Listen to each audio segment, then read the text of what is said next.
So we're in this new series called Got Masks, and this morning we're going to be talking about self-deception. Self-deception. Are you self-deceived? So I want to start this morning by asking a few questions, and we'll start with this one first. How many of you know somebody who is so good at lying that they actually believe the lie is true? Raise your hands. Let me see them. All right. Yeah, a lot of you. Very good. Okay. So we know all those kinds of people. Now, let me ask you this. A little bit of honesty here. How many of you would say that you are self-deceived? In other words, how many of you would say that you believe something about yourself that really may not be true? All right. Let me see a show of hands. How many of you are self-deceived? Not too many hands out there. Okay, very good. Now, let me ask it this way. Let me ask this question. Can you think of someone who's maybe, who thinks that they're good at something, but they're really not? Can you think of somebody who's good at something, but they're really not? You know, maybe this person believes that he can sing, or she can dance, or he can lift like 10 times his weight, or she's maybe hotter than she really is. Anybody know anybody like that? Okay, let me see the hands. How many of you know somebody who's really self-deceived? Get those hands up now. Leave those hands up. Put your hands up. Put your hands up. Look around the room. Look around. Look at how many hands are raised. Quite a few of you have your hands raised right now. Let me ask this. Do you think we have a statistical problem here? We all, probably 100% of us, know somebody else who is self-deceived, but we're not. Am I right? I mean, could it be that some of us really are self-deceived? We have deceived ourselves into thinking that we're somebody we're not. Perhaps we've put on a mask, some type of mask in our lives, in order to deceive other people, to get them to think that we're somebody we're really not. So we put this mask on and hide behind it, and we've left it on for so long that we've forgotten it's even there, and we've lived our lives in this self-deception, this lie, and we've begun to believe that this lie is really true. That's self-deception. We end up living life having an inaccurate view of ourselves because we can't see ourselves as other people do. Am I right? How many of your spouses know you better than you know you, right? A few of you. Yeah, I mean, it's true. They know who you are, and we put on these masks trying to hide from them, but we can't hide from them. Last week we talked about hiding from God. We can't hide from God, and just like we can't hide from God, I don't think we can hide from each other. I really don't think we can hide from each other because people see right through the masks that we wear. I want to give you two thoughts about self-deceit, and then we'll jump into how do we overcome that. But here are the two thoughts. The first one is this. The longer we view ourselves through a distorted lens, the more likely we're going to believe a distorted truth. The more we view ourselves through this distorted lens, the longer we wear this mask, the more we try to cover up who we really are and try to be somebody we're not, the more likely we're going to believe that distorted truth, that lie. We end up believing that we're somebody we're not. In Psalm 36, King David talks about the wicked man, the wicked man. And he talks about the wicked man in 36 verse 2. He says, "For in his own eyes he flatters himself too much to detect or hate his sin." How many of you know somebody who flatters himself too much? All right, a few of you, you know, like they're always like, "Oh man, I am so good at this," or "You should see how strong and big my muscles are," or something like, or "I'm so good looking." They just flatter themselves so much that they can't detect what's actually wrong in their lives. How many of you watch the show American Idol? Anybody? American Idol fans out there? A few of you? Okay. I used to love American Idol. I used to watch it all the time. I don't much anymore. I kind of got tired of watching it. But if you've watched the show, on American Idol, people from all over the country come together in these big arenas right at the outset of the show. They get together in these huge hotels, and they come from all over the country hoping that they're going to be the next big rock star. They're going to be the next big pop star, and all these people are going to love them, and they're going to be good. Now, here's what I like about the show. There are some really good singers out there. I mean, I see some of the talent. I'm like, man, this guy's really good. Or this lady, she's got some pipes on her. I mean, they're really good. But then, you know where I'm going with this.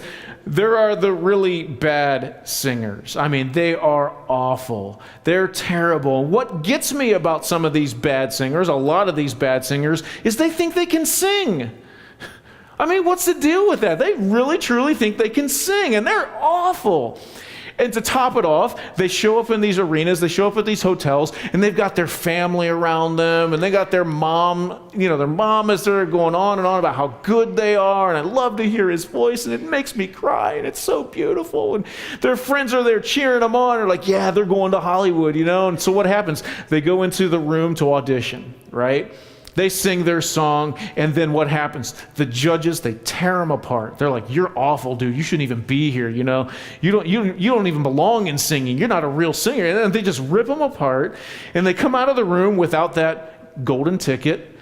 And all their friends and family are like, "Dude, I can't believe you didn't make it." And they're like, "Yeah, I know, man." And then what do they say? "I promise, I'll be back next year, and I'm going to be the next American Idol star." What is it with people like that? Like, they have believed themselves to be something they're not.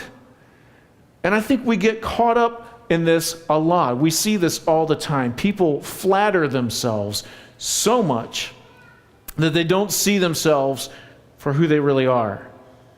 They've gotten so good at wearing these masks that they believe their own lies. I'm good at this, or I don't really have a problem with that, or I'm awesome and I've got it going on. And they've believed the lie, and they're really self-deceived. And I think so many of us, and I include me in this statement, we flatter ourselves so much that we don't think we have a problem. Everything's okay. It's not that big a deal. And everyone around us may tell us that we have a problem, but they're wrong, right? You come to me and you say, "Oh, I've got a problem with this. You got this going on in your life." Nope, you're wrong. That's how we view life. They're always wrong. And so we don't even realize that we're lying to ourselves, and we flatter ourselves so much that we can't detect, much less hate, the sin we have in our own lives. You can't hate a sin that you don't detect. And that's what David is saying in this Psalm chapter 36. Let me give you the second thought when it comes to self-deception, and it's this: the more convinced you're right, the more likely you're wrong. The more convinced you're right, the more likely you're wrong. How many of you know somebody, they adamantly go on and on and on, and just they're totally defending themselves of what they're doing, that they're right. And you end up quoting, the Queen from Macbeth. What is it, Act 3, Scene 2, where she says, "The lady doth protest too much, methinks." We end up misquoting. We say, "Methinks thou doth protest too much." So we end up saying this to them because they're so adamant that they're right. We know they're wrong. They just don't know they're wrong. Let me give you a couple of examples. We see this a lot among the Pharisees in Jesus' day. The Pharisees adamantly dotted every I and crossed every T, and they were following the letter of the law to the T. And they were just going through the motions. You see that. Jesus comes along and he points out that they are just wearing masks. They're hypocrites. And so here they were. The Pharisees believed themselves to be right so much, and everyone else was wrong. And Jesus comes along and he says to them, "You guys know the law. You're following the letter of the law, but you don't know who? God. You're doing everything to the letter of the law, but you've forgotten one thing. You have forgotten the God who made the law. And you're just going through the motions." Jesus called them hypocrites, play actors, mask wearers. And that was the Pharisees. They were adamant of what they were doing, but they were so wrong. The Pharisees, I like this, the Pharisees were just bad singers who thought they were rock stars. That's what they were. What about Peter? You know, we read about Peter, and he's like kind of this cool guy, but he was also this guy who's kind of like he spoke too much, right?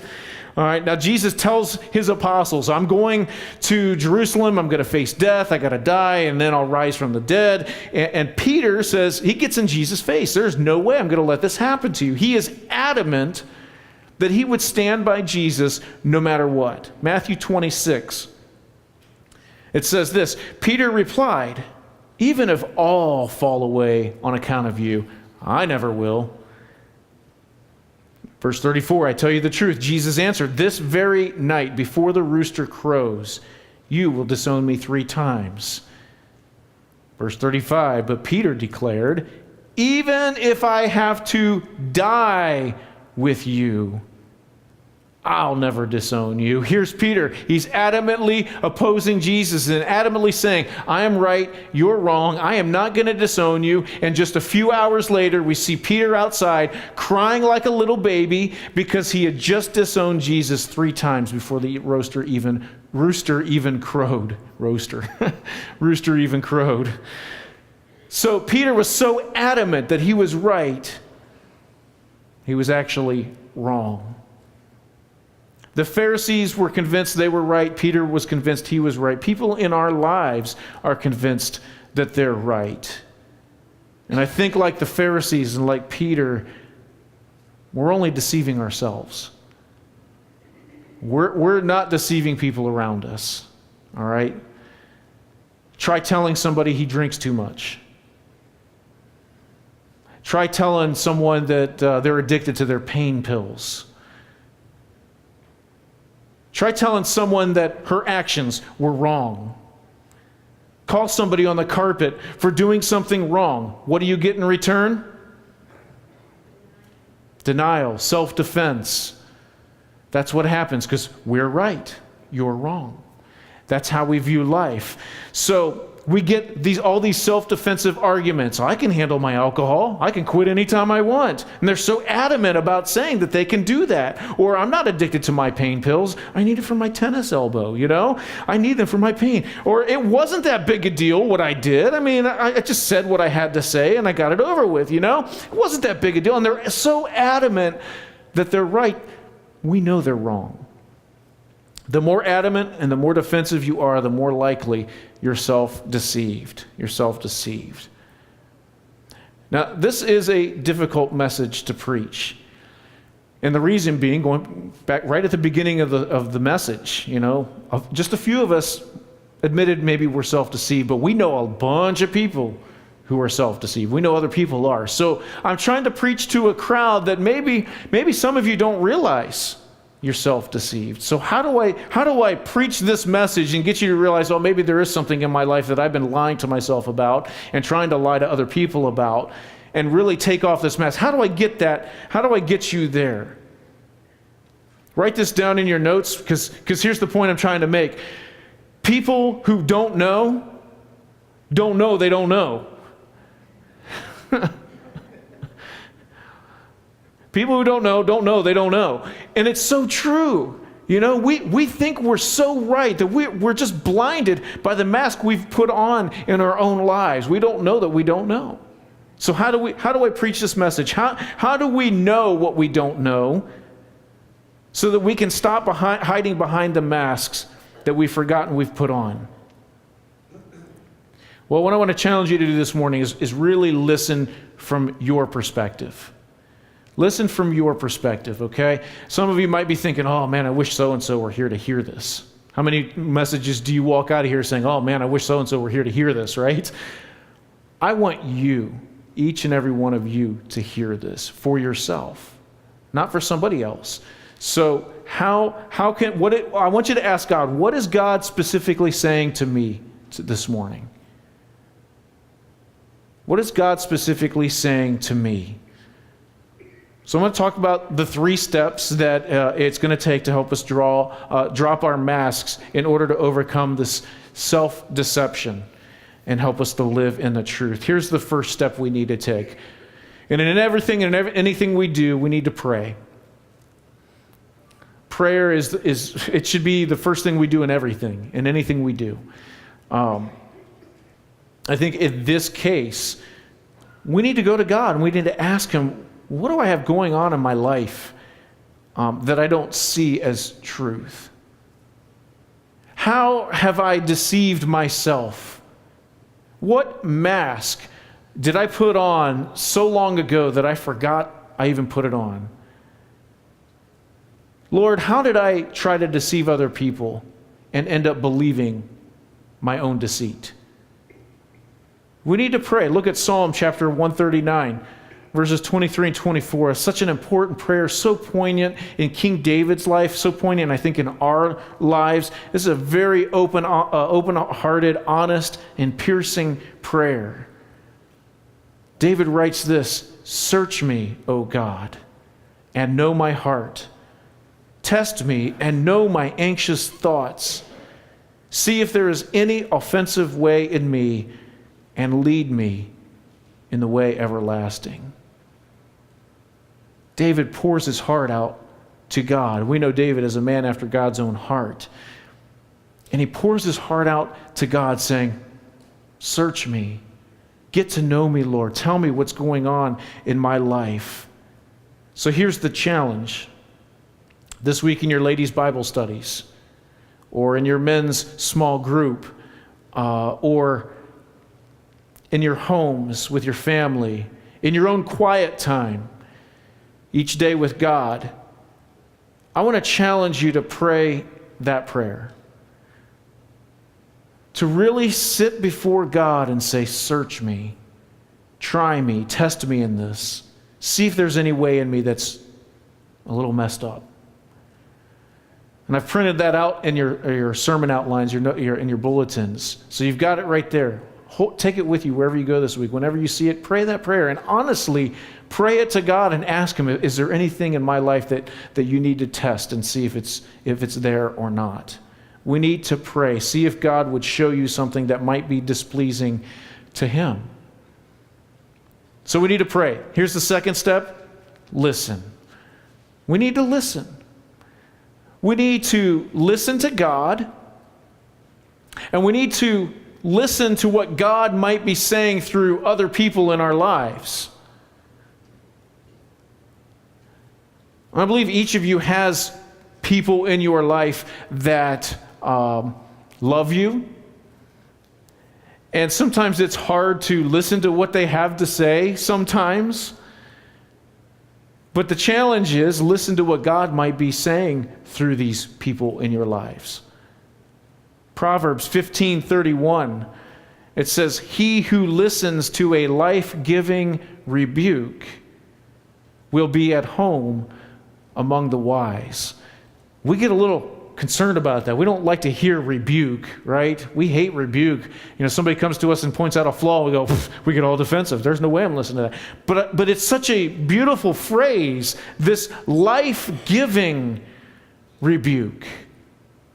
Somebody's going to come to us and say something about us, but it's going to give us life. It's going to give us a new start. It's going to give us hope if we make this change in our lives. There are some people who just rebuke what you're doing just because they're just getting up in your business and they don't like what you're doing. All right? There are some people out there that are like that. They're like on a warpath, man, and they're just rebuking everything around them because they just don't like anything. They're mad at life or something. All right? But there are some people in your life who truly love you, and they want to see you at your best, your God-given potential. And they're going to give you a life-giving rebuke.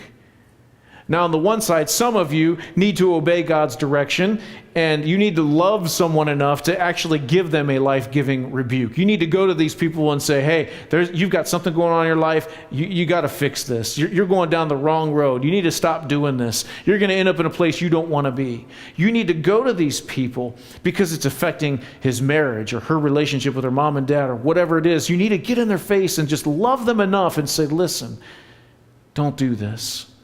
Or "Stop doing this. Stop doing this." I know marriages are struggling out there. And guess what? Christians aren't immune. We're not immune. It can affect us too. There's nothing but strife.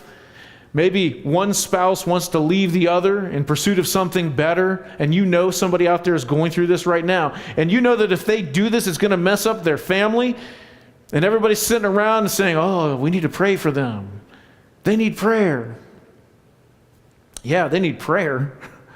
Pray for them. But there's a time to get in the middle of that and give them a life-giving rebuke. You need to stand there and say, I'm going to stand here between your stupidity and your sin, and I'm going to love you this much to help you get down the right road. You're about to destroy your life. You got to get in the middle of it. That's a life-giving rebuke. In the body of Christ, there are times when God will call us to love someone with life-giving rebukes. Some of you need to give one. Others of you need to receive one.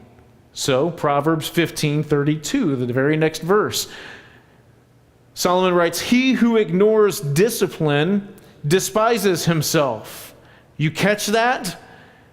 You don't like discipline, you ignore discipline, you hate yourself. It's interesting. And then he goes on, but whoever heeds correction gains understanding.